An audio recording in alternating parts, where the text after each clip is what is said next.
If you wake up this morning and you didn't fall more in love with Jesus, then you missed something, okay? We should fall more and more and more in love. And if you're not careful, the vicissitudes of life will get in your way.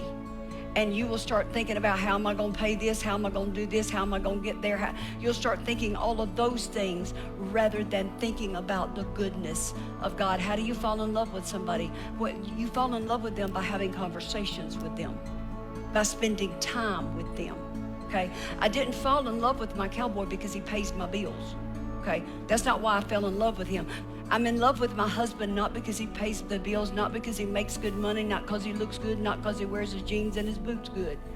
I'm in love with him because we know one another.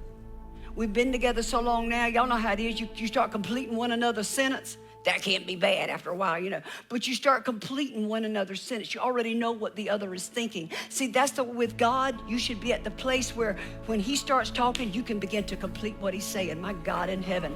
We pray and we ask God for change. And God says no. Because you won't change around you. But God said no. The change has to come in you.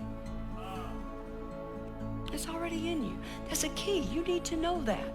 Because see, the enemy is trying to tell you everything else that's in you. Because you're trying to fight all of these emotions and all of these things that you don't want anymore. I don't want to think that way. I don't want to say those words. I don't want those things. I don't want those habits anymore. I don't want them. So that's what you're focusing on. And God said, I need you to focus higher. Okay? Because if you will want me more, you'll forget about it at all. Every habit that you are trying to break, you will never break it by looking at the habit.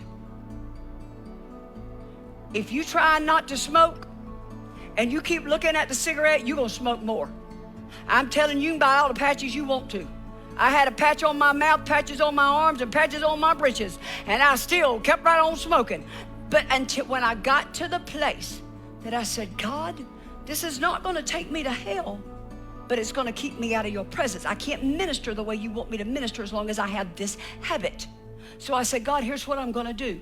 I'm going to fast this to you because I want you more than I want it. So I took my mind off of what I was trying to get rid of, and I put my mind on him because I wanted him more. And before I knew it, I no longer wanted it. And as long as I focused on it, I went to it. Wherever your focus is, that's where you'll go. But when you want him more, when you keep making an excuse for it, yeah, but I just need this right here because, my nerves get all bad. Focus on him. He'll take care of the nerves and the habit.